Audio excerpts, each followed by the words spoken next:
21 minutes after 9 o'clock, and joining us in studio this morning from VFW Post 12184. I got to look down to make sure I say that right. Jason Burke's back with us. Good morning, sir. How you doing today? Doing well. Good deal. Of course, for the folks that don't know, that's our local Roswell VFW Post here. Got recently, I guess, reestablished in the last year or two here. Well, about 3 years ago, we got chartered. We got rechartered.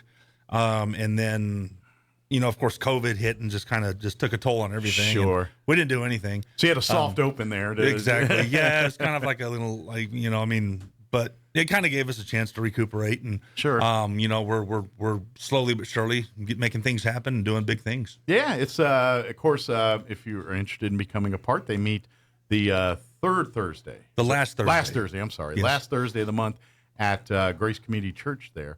And you're more than welcome to come and visit the meetings there. And if you like what you see and are interested in becoming a member, of course, provided you can qualify, there is a few requirements. When you have to be a veteran and serve honorably, but there's certain windows of time of your service that qualify you. It's a little different than American Legion. They pretty much take any veteran that served honorably post World War II or post December 7th, pretty much.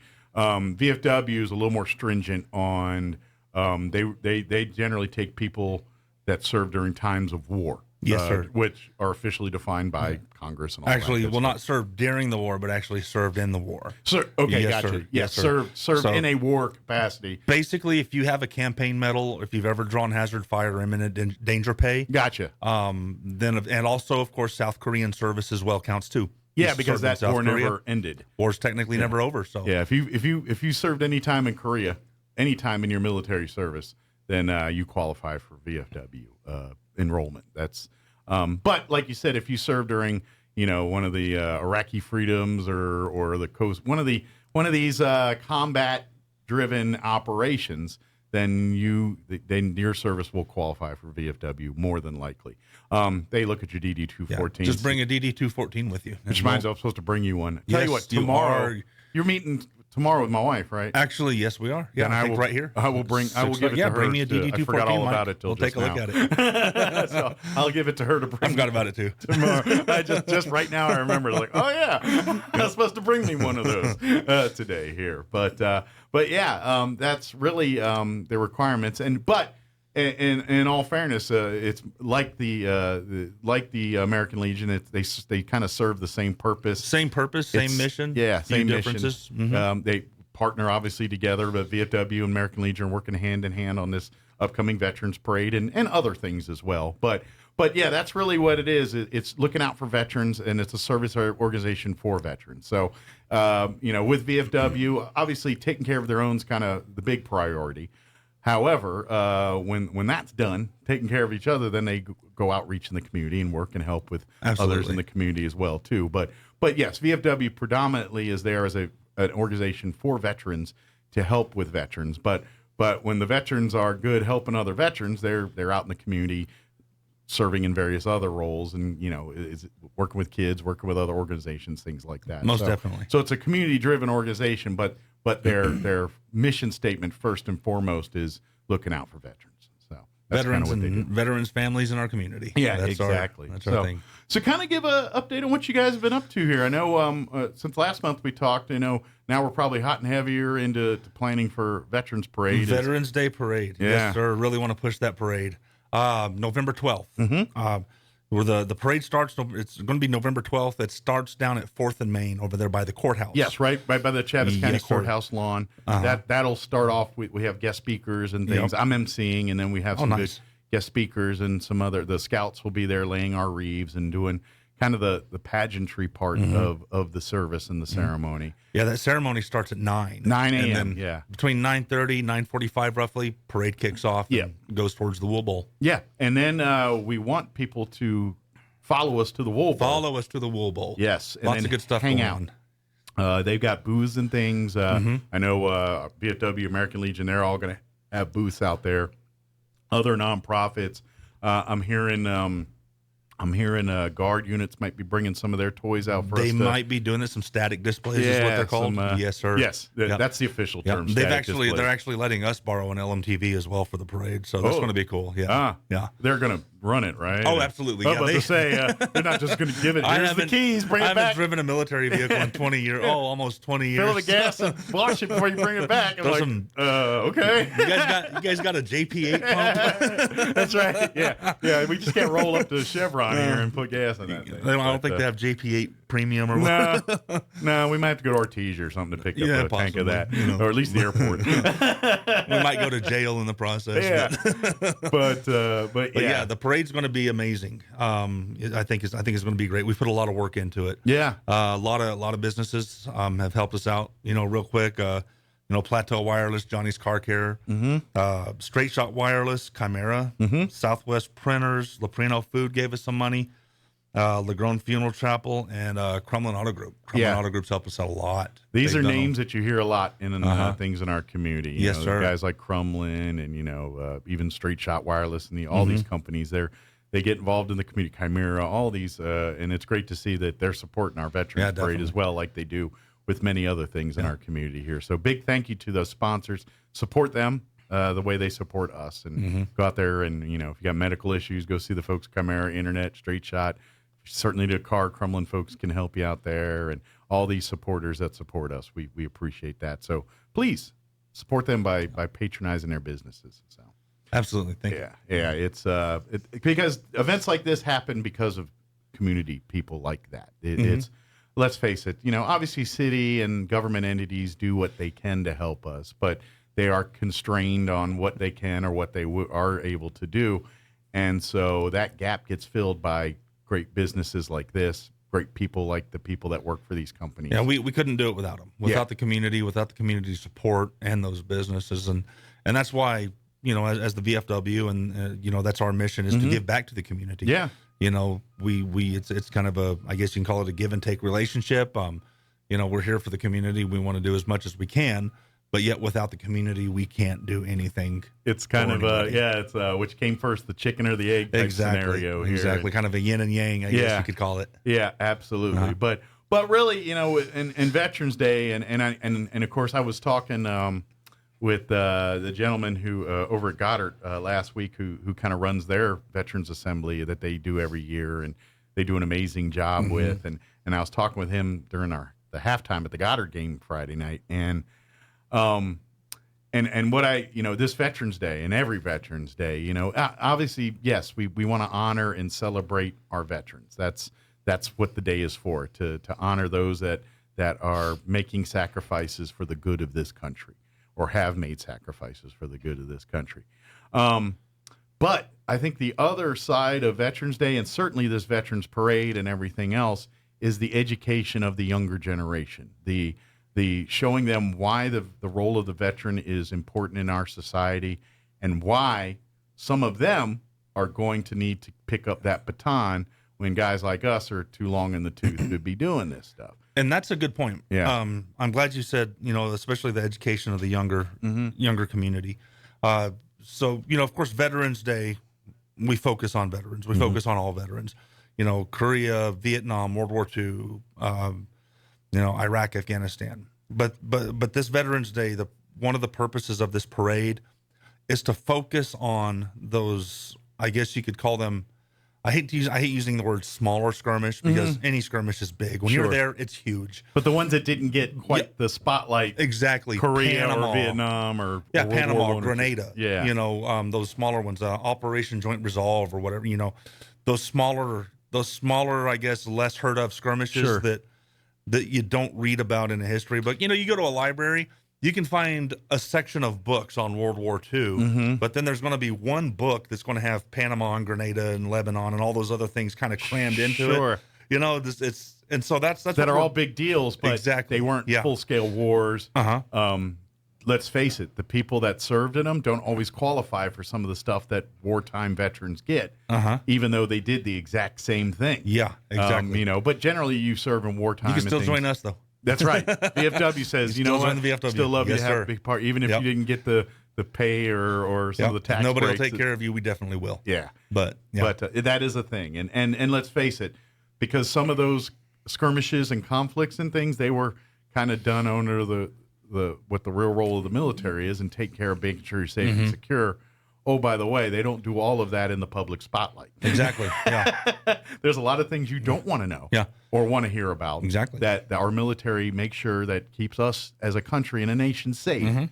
That, let's face it, if we put it up to vote, we'd be screwed. Oh, definitely. You know what I mean? Yeah, absolutely. If we went to the court of public opinion on this stuff, we'd never get anything. Yeah, some of the, And unfortunately, Grenada and these little Libya, all these different little conflicts are results of that. And generally, you hear about the after result. It's kind of like Bin Laden. Yep. You didn't hear a thing about Bin Laden until afterwards and said, oh, yeah, by the way, we got him. He's gone. Yeah, he's done. You didn't hear word one about that. That's Grenada. That's these things that now after the fact we've heard about them. But at the time, that's none of your business until it's time to be your business. American soldiers still fought and died in these little skirmishes. Yeah.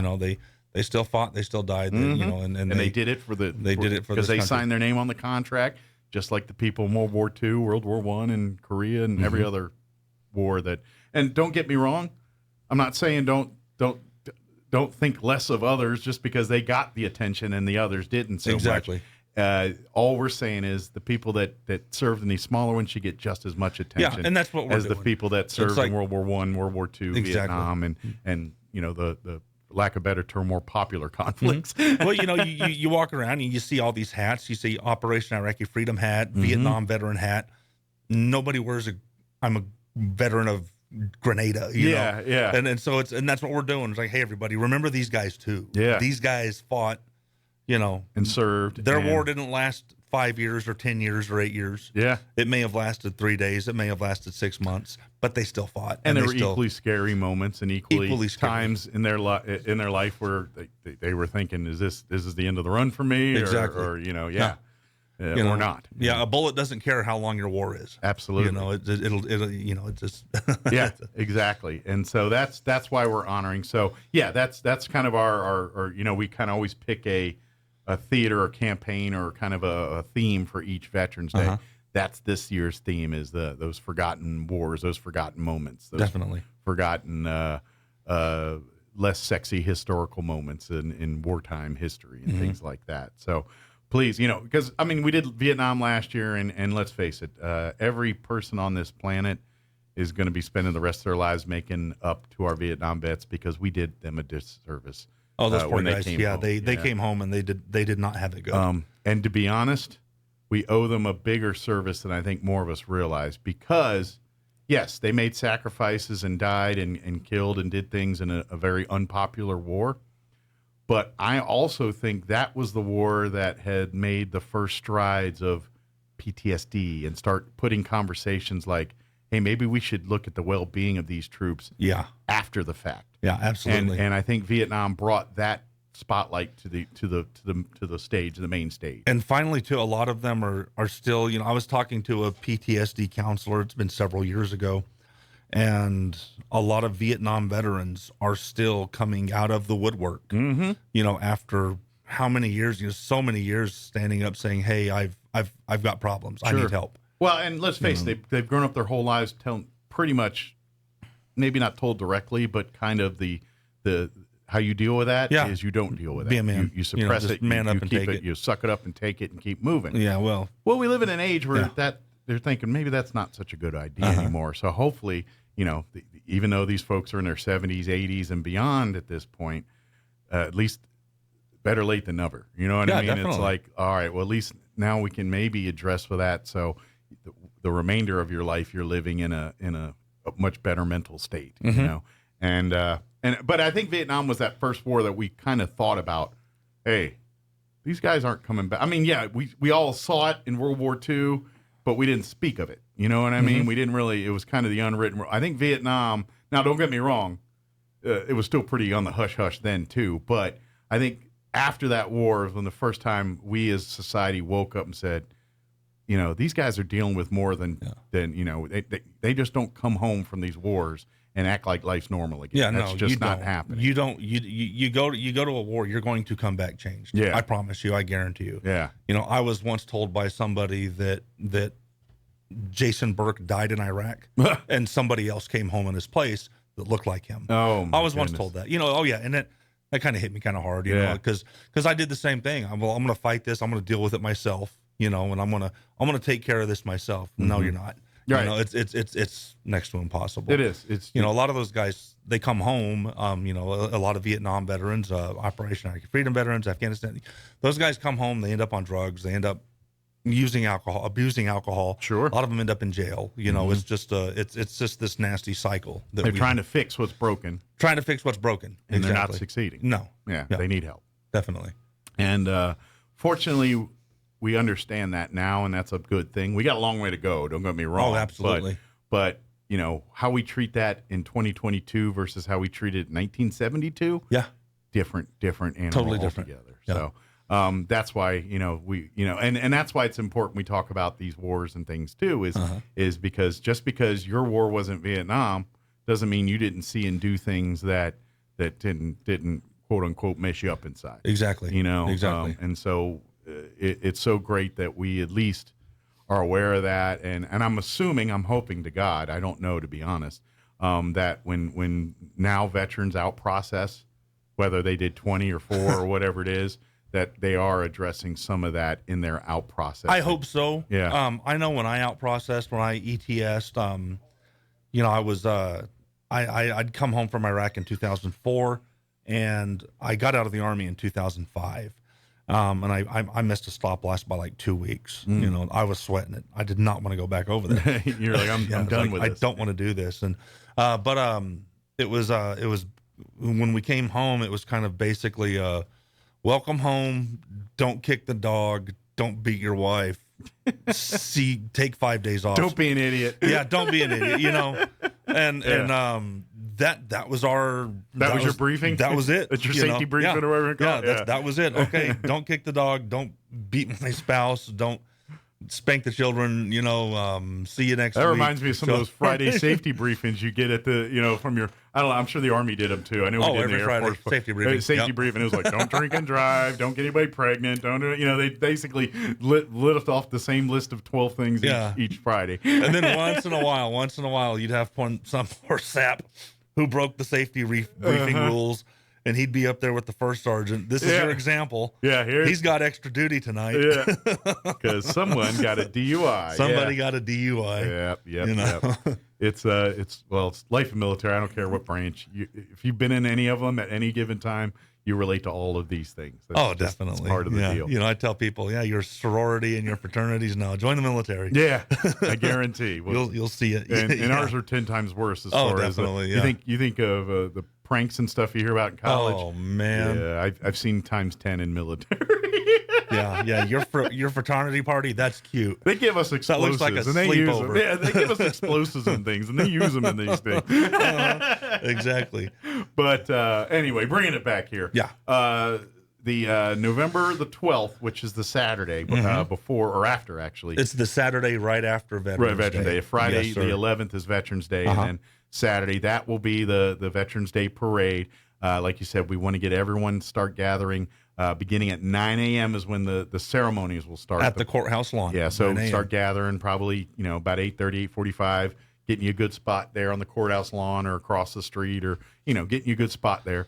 And then we'll start the service at 9, and then about 9:30, 9:45, we'll start rolling the vehicles through the parade and then head to the Wool Bowl. And then we want everyone to come out to the Wool Bowl, hang out with us until probably about noon, 1 o'clock or so. I want to say about noon, I think. Yeah, they're going to have people out there just hanging out and visiting the booths and probably have food and snacks and all kinds of stuff. And if you are a veteran, we're going to have a booth set up out there. We're going to be selling some T-shirts. Okay. We're going to have our Buddy Poppy program going on. We're going to be giving out Buddy Poppies. So if you're interested in becoming a VFW member, if you're interested it's a great in joining, place to come and talk to the folks. We'll be doing some recruiting out there. Bring a DD-214 if you have it. Okay. If you don't have the DD-214, come by anyway. A lot of people lose it. Sure. I can help you obtain one. Yeah. I ain't gonna lie, it's tricky. It takes about 25 years, but you'll no, it takes a while. You probably remembered when you out processed and Yeah. they handed you the DD-214s, and they said, whatever you do, don't lose this. This is the most important piece of paper you'll ever own. Yeah. You know, I told my wife that too. I was like, this is my DD-214. Uh-huh. This is the most important piece of paper we have in this house. Yeah. You know, It kind of is. It is. Yeah. It You can't even do anything usurps your without it. marriage license for many folks here. Exactly. So, yeah. It's like in the same folder. We got this is our house is on fire stuff. Grab it and go. You know, and that DD-214 needs to be in there. Absolutely. Mhm. Yeah. Matter of fact, I've got probably a dozen copies. You know, I got the original, obviously, but I've, you know, and anytime you've got to do something related to anything, Yeah. whether it's getting a loan or applying for something else, paper, even getting your driver's license, you know, Definitely. it's all part of that. So, yeah, I've over the years, I've been out since 2000. So, in that 23 plus years, I've probably used that DD-214 at least a half dozen times. Oh, absolutely. Yeah, at least. That's probably more than that. So, Yeah, definitely. but don't lose it. But if you do, Jason can Yeah, help you. there's ways of getting one. But it's not easy, and you're No. going to want to beat your head against the wall. And just be forewarned, that's going to It's happen. not gonna be fun. It's a government operation, and you were in the military. Yep, You know how you got to government write works. letters to St. Louis, and That's why I just get it, make a copy of it. And I know they told us back in the day to register it with the clerk's office. definitely. That way, it County becomes clerk, a yeah. public file, and anytime you lose it, you can in theory go to the clerk's office and get another copy of it. I it's safe and think they secure. still do that. I'm not. I can't. Yeah. You know, I don't want to I think speak for they do them on their too, but behalf. don't- But yeah, yeah. definitely. You know, But check probably with the county clerk. But, I would definitely give if them a not, call. maybe the city clerk, but Yeah. probably county first would probably be the better. That's why I talked to you first about that. So, anyway, let's talk recruiting here. Like you said, you know, if you're interested in becoming more, come on out. Like I said, you can come out Veterans Day. That's Saturday morning, November 11th. Do you guys meet again this Thursday or that? we're going that to last- meet. We're going to meet this Thursday. Okay. This last Thursday of this month. So if you don't want to wait till Veterans Day, come out Yeah. to the next meeting, which will be this Thursday. Grace Community Church at 7:00. Yeah. I'm not going to be there. I'm going to be in Oklahoma. Okay. You know, for a little while. But me and the wife running up there. But your there's vice still gonna commander be or a whoever. meeting. Yeah, our yes, my senior vice commander. There you go. We're Dennis Pollock. He's going to be taking care of the meeting. Very good. You know, and But so come and learn more about the VFW post. Learn about and here's the thing. Yes, it's a service organization, but it's as much about the camaraderie. absolutely. When we talk about, especially with veterans, sometimes it's hard making friends with people that didn't walk the same paths you did and things, especially if you're dealing with, issues. Yeah. And and the thing is when there's a misconceptions like, oh, veterans, all they do is at the VFW, they Yeah. sit around and talk about war all day long. that's not true. I mean, it comes up from time to time. Very, you'd be surprised though. Very, very seldom does it Yeah. ever come up. I mean, we've actually sat around and talked about war maybe twice in Yeah. the last 3 years. And to be honest, most of the war stuff is more the fun side. Like, Yeah, remember that exactly. time we had Remember that- so and so, we ran this thing up the flagpole, I knocked that guy over in the porta john. Yeah. It was fun. yeah. Remember the time we had the scorpions? Whatever, Yeah. that's the kind Yeah. of stuff that comes up. That was cool it's stuff, the you know, stories. The background is the theater, Yeah. the war theater. But Well, the and we don't story need is, to talk about yeah, that stuff because the stories about the we all know, the friend part, the part Yeah. where because that's where the military really is, and that's where the brother and sister mindset comes into play. It's not when you're sitting in the foxhole firing off rounds. It's all the stuff leading up to that. When, everything in between. yeah, and that's where the trust, the bonds that are built, and VFW helps recreate that a little bit. Oh, too. absolutely. It's Yeah, we still have a mission. We don't carry rifles anymore. Yeah. We don't wear boots anymore. But we still have a mission, Yeah. and that mission is what helps us to stay close. absolutely so. And of course, if you are looking for that resource for veterans issues, please reach out to the VFW post. That's what they do.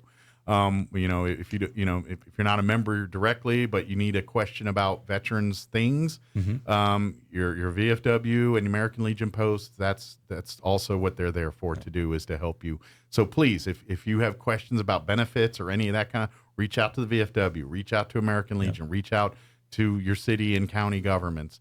They have people that are supposed to do nothing but help you with those resources. And things like that. our local veteran service officer too. She's very good. She's very active. Yeah. yeah. Down at the New Mexico Department of Matter of Veteran fact, Services. when we come across people that need You know, whether I know we do American Legion, I'm sure VFW, that's the person we talk to. Absolutely. And say, hey, she's a member of our post too. oh, cool. Very Danielle. good. Yeah, she's a member there too. So you might even catch her on Thursday nights she's there on that last you Thursday will month. She will be there on. She's usually there on Thursday nights. You Very know, cool. A lot of time, you know, we can't make every meeting. That's another thing too. We only meet once a month. Yeah. I'm asking you for an hour of your month. Yeah. But family and life and work comes first, and sometimes we can't make all the meetings, you know, and so that's fine too. It is. So, it's a priority, but sometimes not the first priority. We're not going to twist your arm into coming to every meeting, but we would love to have you come be a part. Still love to have you come. And love your membership. Love your chance to come and be a part of what we do and share and everything, and being a part of being a veteran. That's what it's all about. So. And my phone number is 575-910-1860. Very good.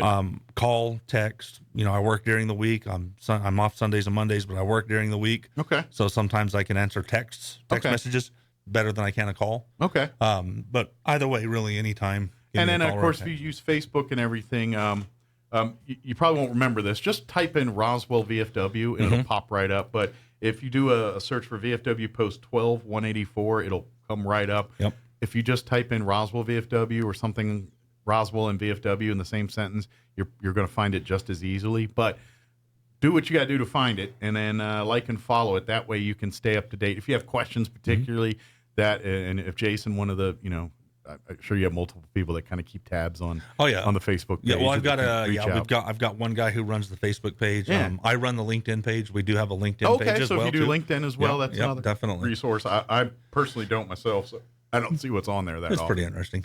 But I always get told it's like for business. It is. And I'm like, I'm not that. I'm kind of ghetto for a bit. You know what I mean?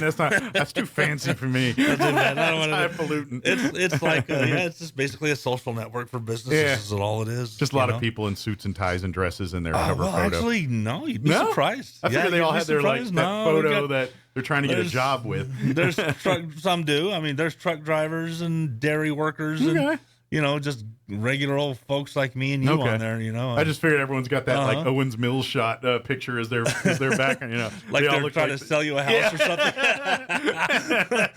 You look like you're trying to sell me something. Yeah, it's like, come be a part of our team. Yeah, that picture. Yep. Buy this house. Yeah, exactly. No. It's like, oh man, look at those pearly whites. You got extra teeth, don't you? Yeah. But no, not like that. That's what when I think of LinkedIn, that's kind of my mental image. Yeah, it's actually pretty cool. You ought to check it out one of these days. But reach out that way. That way you can, and that way, obviously, if you like and follow anytime there's events going on through the VFW related, you know, obviously staying up to date on things like Veterans Parade and all, that's a good thing to like and follow is that VFW page. We're also having a food drive. Oh, excellent. Yeah, November 6th and 7th, which is a Sunday and a Monday. Okay. Down at Fire Station number 1. Okay. We're going to be there from 8 a.m. to 5 p.m. So come by and bring non-perishable food. Bring some non-perishables. I know the price of food has skyrocketed over the last couple of years, and I know it might be hard for some people to donate. If you can spare a couple cans, yeah, or a couple we got Thanksgiving food. coming up. Yeah. Exactly, and there's going to be some hungry families out there this year. Absolutely. You know, when we want to do our best to do our part to take care of them as well. Absolutely. So yeah, it's going to be at Fire Station number 1. Again, that phone number I just gave. Give me a call, whatever, you know. Awesome. Yeah. So that's where we'll be. By the way, big shout out to all of our fire folks, our volunteers, our paid fighters. I mean, not only for what they do day in and day out, but I know on our veteran side of things, they're always supporting stuff we do, whether it's stuff like this or like over the summer and a couple summers we'll do, and this is American Legion, but same thing. Helping out with flag retirement ceremonies and things like that. And there's some pageantry and but the firefighters come out every time. They're mostly there to make sure we don't burn the town down.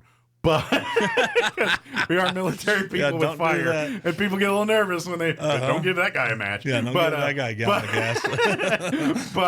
but they get involved. Like they were like, not only are they there to just, you know, all they really had to do was stand there. But no, they're in there. They're getting involved. We're cutting the flags up to burn by stripe. And there's a lot of times you'll use the stars as keepsakes and you give them out as mementos and things. And so we're in the process of doing all that. And the firefighters are, rather than, you know, technically all they had to do was stand there and make sure they didn't burn the place down. They're involved and they're like, hey, can we help? Can we cut? Can we? And they were literally a part of it. They Those were guys- not just there being there to keep everybody safe. They were there to actively participate, and I thought that was cool. Firefighters, police officers, first responders, those guys take just as much pride in our flag as we do. Absolutely. Those guys, they still serve a purpose. They still have a mission. And a lot of them are vets themselves. A lot of them are quite veterans. a few vets. They served in a different uniform prior Exactly. to Well, being. I myself was a police officer for a little while. Okay. When was that before military? that was after. That was Killeen, Texas. Okay. And some go that way, where they were they did law way. enforcement first, and they wanted something more, and went exactly. military afterwards. But those guys have the same mission of serving their country, serving their community. Yeah, and and quite frankly, they got a lot more dangerous job than we did. I tell you what, I was a bomb loader, but I didn't have a chance of getting shot every day. Most of the time, I'm goofing off at the chow hall. Or something, there you go. Hey, I love them Air Force chow halls. Oh, we got good ones. You guys had the best chow halls. Yeah. I used to love going down to Balad. Yeah. Going to Balad was hell, because you usually had to fight your way to Balad. Yeah. Then you had to fight your way back from Balad. But once you got there, you got that Air Force chow hall. Yeah. Me, I'm just a dumb old Army soldier. I'm nasty, dirty, and I had to, there was a couple of years there. I'm like, I better watch out. I'm going to get put on the program if I don't get careful here on eating some of that food. Yeah, they're good. By program, I mean when you start putting on LBs and you're in the military, they don't let you do that very long. You're going to get flagged. I know I struggled that with myself. But I mean, it's a thing. But that, and weirdly enough, every bowling alley on an Air Force base I've been to has amazing food. Air Force always just has amazing food. Yeah. You guys had it made. We do. Hey, I've heard, I was in Balad, I slept on top of a tank. Yeah. And I bathed out of an ammo can. That was like twice a week. That was my bath. Right. We were down in Balad. I'm covered in dirt and there's bullet holes in the side of the Humvee. It just wasn't a good day. And I'm driving past, and the last thing I wanted to hear was somebody in the Air Force say, "I'm so mad because they haven't fixed my plumbing yet." I wanted to stop the Humvee. I laugh because he's absolutely correct. Plumbing. Half the citizens of this country don't even have plumbing. Right. What are you talking about? My bottled water is room temperature. Exactly. Nobody in Beijing has plumbing. Not even the people who live there have plumbing. And we were complaining because our tent only had like 7 channels. Yeah, we only have 7 channels. Channel? TV? Yeah. Because we were in Kuwait. That was one of the... And to be honest, when I was in Kuwait, we were a show of force. I was with the stealth. Oh, yeah. And this was, awesome, we're there strictly to make Saddam Hussein nervous. That was definitely, only reason we were there. Your guys was the unit they made all the posters of and stuff like that.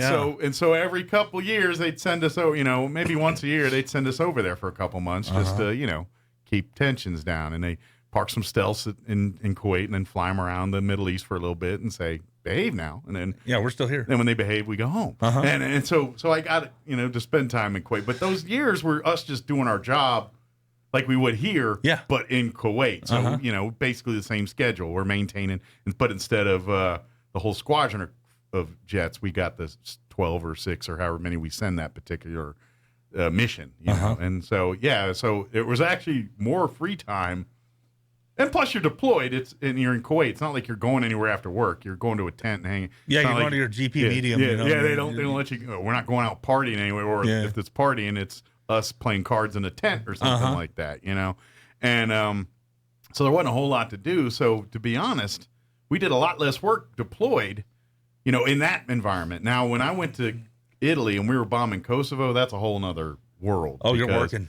Because I mean, the first month or two, we got to sightsee and everything. But once bombs started dropping, we're jobbing. Definitely. We're working. Now, granted, I'm not even going to try to compare to guys sitting in ditches and all, because I went home to a tent every morning, not night, because I work nights. But and I lived on the flight line pretty much, so sleep and noise was kind of a thing. But I had a cot that I went to every night, and I had a chow hall I ate in and everything, and and air conditioning in a tent and a heat and all that. But we were working 23-hour shifts and things, and I'd go home and sleep for 2 hours and turn around and go do another 24 hours will whip you. I don't care what you're doing. And you do that for a couple of weeks straight, and that takes the life out of you here for after a while. Absolutely. But, so that was when I was in Italy. That was the one time in my time in the Air Force that I was doing my job. Vicenza?